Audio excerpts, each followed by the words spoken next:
తిన్న దానిలో ఇసం కలిస్తే దానికి మీ అత్తమ్మకి సంబంధం ఏందే? సంబంధం ఉంది. ఈమె రాతి మనిషి. ఈమె గుండె పంట పారిపోయింది.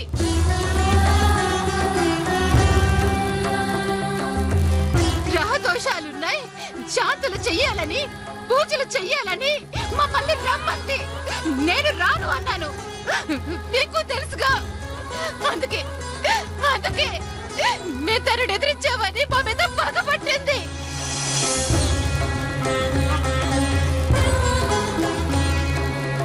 తన మాట నెగ్గలేదని పూజలు చేయించినట్టే చేయించి, ప్రసాదం పంపినట్టే పంపించి దాంట్లో విషయం కలిపింది.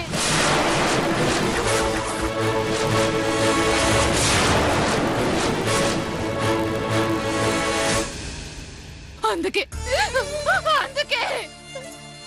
నా బిడ్డ కడుపులోనే చనిపోయింది.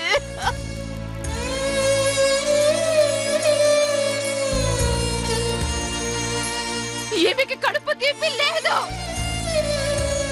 కడుపు కోత బాధేంటో తెలీదు.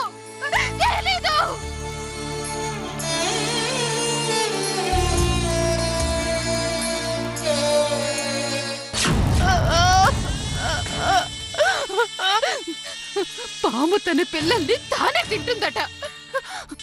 ఆ పాముకి పూజ చేసిన ఈవిడ కూడా అంతే.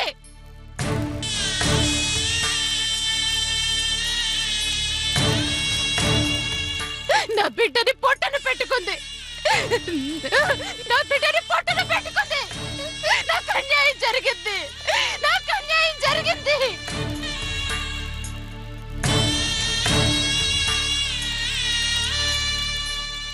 అన్యాయం జరిగింది. దానికి నాకు జవాబు కావాలి. చెప్పమనండి మీ కోడల్ని.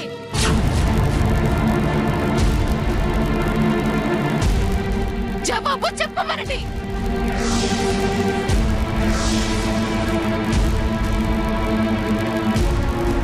దుర్గా, ఏందే దీని పిచ్చి? దేవత లాంటి నిన్ను పట్టుకుని ఇన్ని మాట్లాడుతుందా? చెప్పు, దీనికి జవాబు చెప్పు. దీని నోరు మూపించు. బిడ్డను పోగొట్టుకున్న తల్లిగా అది దాని ఆక్రోశం. నిజాలు తెలియక తను నమ్మిందే నిజమనుకుంటే ఏం చెప్పగలమంటూ తప్పుకోవాలి చూస్తున్నావా దుర్గమ్మ? అవును, నాది బిడ్డను పోగొట్టుకున్న ఆక్రోశమే. నా ఆక్రోశం నీకెలా తెలుస్తుంది?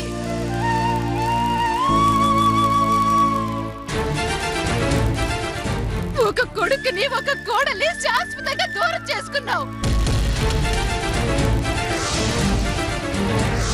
ఇప్పుడు మమ్మల్ని వెలివేశావు. బంధాల్ని దూరం చేసుకునే నీకు మనుషుల విలువ, మమతల విలువ ఏం తెలుస్తుంది? ఏ బంధం విలువ తెలియకుండానే ఊళ్ళో వాళ్ళు కొడితే ఆస్పత్రి పాలైన నా కొడుకుని రక్షించుకున్నాను. ఏ బంధం విలువ తెలియకుండానే వాణ్ణి కొట్టిన వాణ్ణి మందలించాను. అదంతా నీ నాటకం. దుర్గమ్మ కొడుకని తెలిసి కూడా కొట్టి నువ్వు చెప్పగానే కాళ్ళు పట్టుకున్నారు.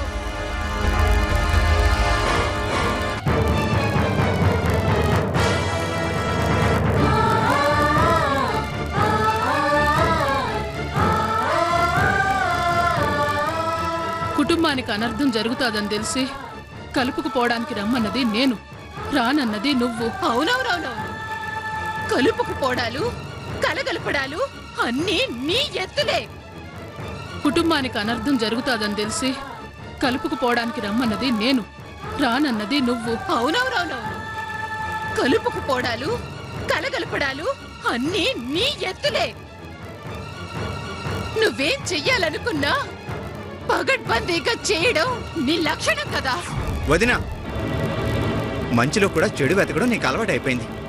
అందుకే మా అమ్మ ఏం చేసినా నీకు చెడుగా కనపడుతుంది. సీనయ్య, కుటుంబానికి కీడు జరగరాదని పూజలు చేసినాను. మీరు రాకపోయినా ప్రసాదం పంపినాను. అదా తప్పు? అందులో విషం కలపడం తప్పు. అందరినీ చంపాలనుకోవడం తప్పు. అందరూ ఆ ప్రసాదం తిన్నారు కదా, ఎవరికేం కాలే కదా, నీ ఒక్కదానికి ఎందుకైనది? వాళ్ళకి విషం పెట్టలేదు, మాకు విషం పెట్టావు.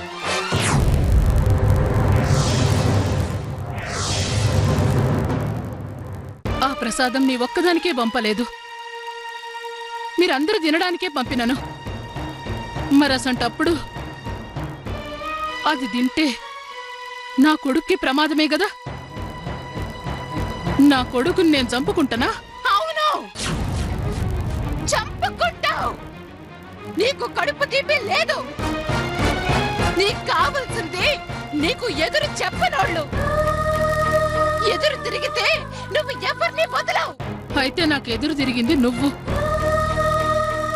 ఇంట్లో అందరికీ విషం ఎందుకు పెడతాను? తప్పు చేసింది నీ కొడుకు.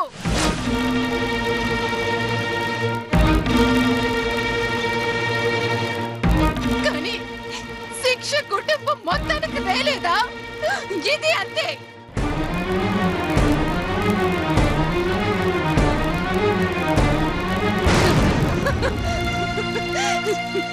ఏంటి? తప్పు చేసి కూడా తప్పు చేయలేదని నిరూపించుకోవడానికి దారులు వెతుకుతున్నావా? అన్ని దారులు మోసుకుపోయే దుర్గమ్మ. 100 గొడ్లు తిన్న రావంతైనా ఒక్క గాలి వానికి చనిపోతుంది. ఇప్పుడు నువ్వు అంతే.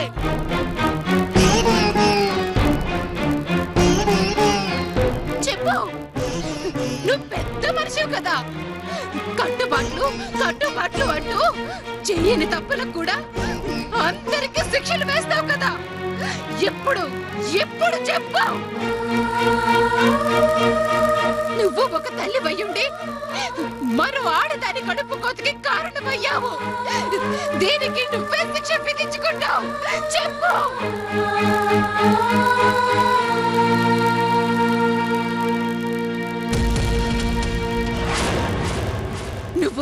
నువ్వు దేవత పేరు పెట్టుకున్నా దయ్యానివి. మంచితనం ముసుగులో, పెద్దరికం ముసుగులో బంధాలను విచ్ఛిన్నం చేసే రాక్షసివి. నీ రాక్షసత్వానికి ఈ ఇంట్లో ఇంకా ఎంతమంది బలి కావాలో, ఇంకెంతమంది తల్లులకి, ఎంతమంది తండ్రులకి కడుపు కోత మిగులుస్తావో. అందుకే కన్న తల్లి కడుపు కోతేంటో నీకు తెలియాలి. ఒక పసిబిడ్డని ప్రపంచంలోకి రానికుండా చేశావు. నీ రాక్షసత్వానికి శిక్ష పడాలి. చెప్పు, నీకు నువ్వు ఎలాంటి శిక్ష విధించుకుంటావో చెప్పు.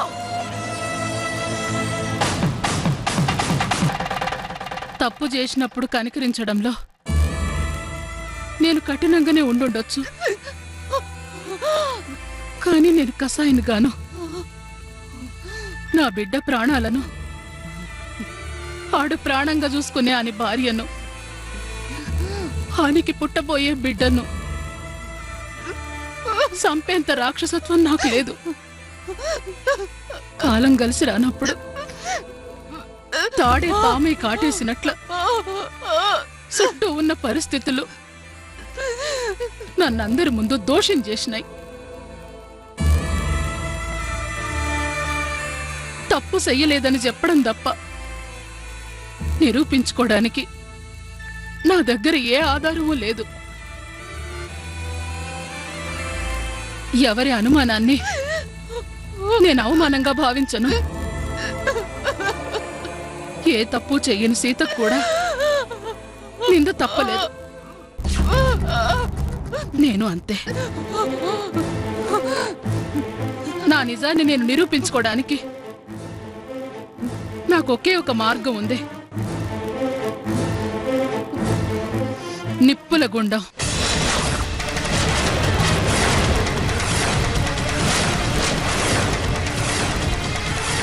అవును, నిప్పుల గుండమే. నేనే తప్పు చేయలేదని నిప్పుల గుండంలో నడుస్తాను. తప్పు చేస్తే నిలువెల్లా దహించుకుపోతాను. అమ్మా సీనయ్య, దీని కడుపు కోతకు, దీని కన్నీటి మంటకు నేనే కారణమైతే ఆ నిప్పుల గుండంలో నేనే కాలిపోతాను.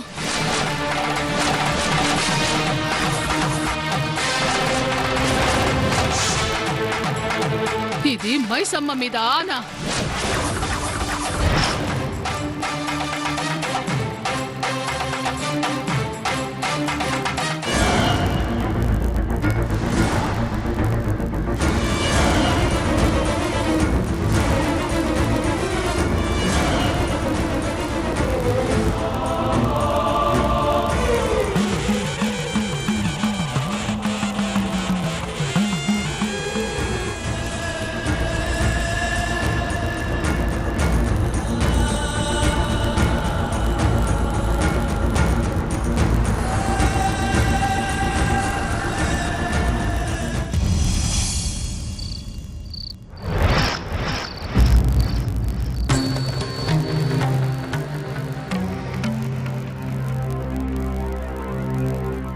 నాకు పంపించిన ప్రసాదంలో విషం పెట్టింది.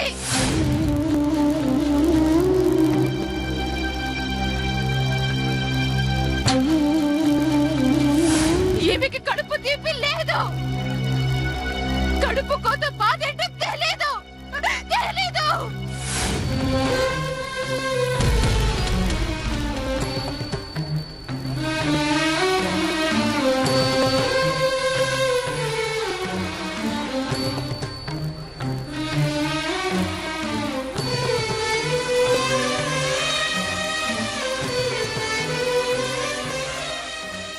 అమ్మా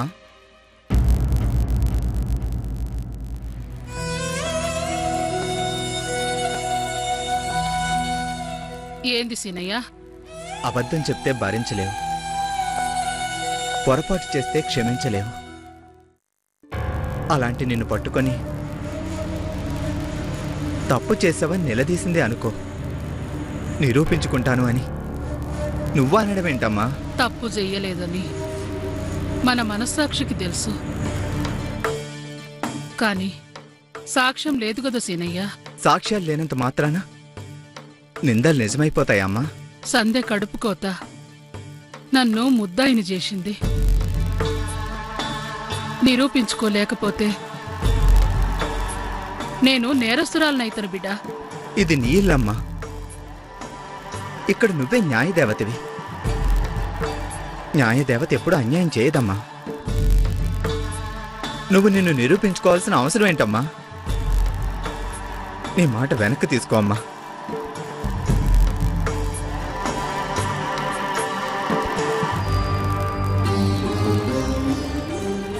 అవును దుర్గా, గా సంధ్య బాధలో మాట జారినాది, బాధతో నిందించినాది. ప్రసాదం తిన్న తర్వాత ఇలాగయ్యిందని అదలా అన్నది గాని జాతకం రాశి ఫలాలు చెప్పిన దాని ప్రకారం మన ఇంట ఇట్టా జరగాలని, జరుగుతుందని ముందే రాసుంది గదమ్మా. ఇదంతా తెలిసి కూడా నువ్విలా నిన్ను నిరూపించుకోవడం ఏందమ్మా?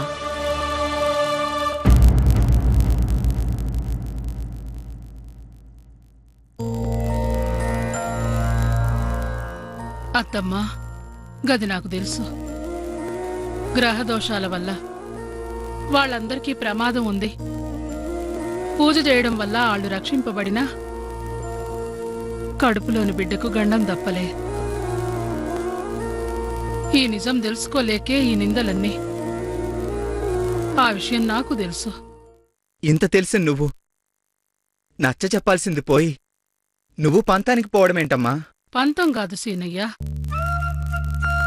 సీతంటే రామునికి ప్రేమ లేదా, నమ్మకం లేదా? ఎన్ని ఉన్నా పరాయి పంచన 10 నెలలు గడిపిన దానిని ఆ ఎర్రిరాముడు ఏలుకుంటున్నాడేమో గాని నేను ఎర్రివాణ్ణి కాదని ఒకడన్నందుకే ఒకసారి తండ్రి మాటకై రాజ్యాన్ని వదులుకున్న రాముడు మరోసారి భార్యను వదులుకోనీకి సిద్ధపడలే? మనం ఆ రాముణ్ణి నిత్యం పూజిస్తే సరిపోదు సీనయ్య. ఆయన చూపించిన మంచి దారిలో మనము నడవాలే. అందుకని ఎలాంటి నిర్ణయం తీసుకోవాలా? నిజం నిలకడమే తెలుస్తుంది కదమ్మా. కడుపులో పడ్డ కూడు అరగడానికి కొన్ని గంటలు పడుతుంది. కడుపున పడ్డ బిడ్డ పుట్టనీకి కొన్ని నెలలు పడుతుంది. కాని కడుపు కోతకు గురైన మనిషి నిందిస్తే నిజం నిలకడ మీద తేలుతుందని కొంతకాలం ఎదురు చూడమని ఎట్లా చెప్తాం? అది కాదు దుర్గా. అత్తమ్మ, సందె కన్నీళ్లకు అర్థమున్నది. దాని బాధలో నిజాయితున్నది. ఏం చేసినా పోగొట్టుకున్న బిడ్డ బతికి రాదు. నా వల్ల ఆ తప్పు జరగలేదని నేనిప్పుడు ఆ తప్పును నిరూపించుకోకపోతే ఇప్పుడు నా మీద కోపంతో ఉన్నది ఇక మీదట నా మీద, మీ మీద, మన కుటుంబంలోని అందరి మీద పగబడుతుంది. గందుకే అందరి ముందు ఏం చెప్పినానో గదే చేస్తాను. నిజం నిప్పు లాంటిదంటారు. నేను తప్పు చేయలేదన్న నిజాన్ని నిప్పుల గుండం దొక్కి నిరూపించుకుంటాను.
అమ్మా, ఇది అమ్మవారికి అభిషేకం చేసిన అభిషేక జలం. నిజ నిరూపణ పరీక్షకు ముందు నిందితులు ఈ జలాన్ని తప్పనిసరిగా త్రాగాలి. అమ్మవారి ఆపాదమస్తకాన్ని తాకిన ఈ జలాన్ని తాగితే తప్పు చేయకపోతే ఈ జలమే ఒంట్లో శక్తి కారకమై నిప్పుల గుండం నుండి బయటపడేలా చేస్తుంది.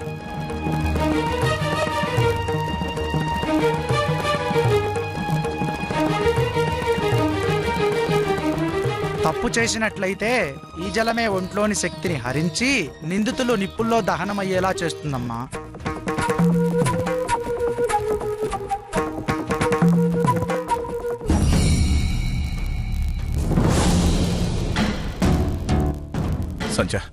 సంజ, నా మాట వినవే.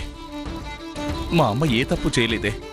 నీకోసం మా అమ్మ అందరి ముందు నిప్పుల గుండంలో నడవబోతోందే.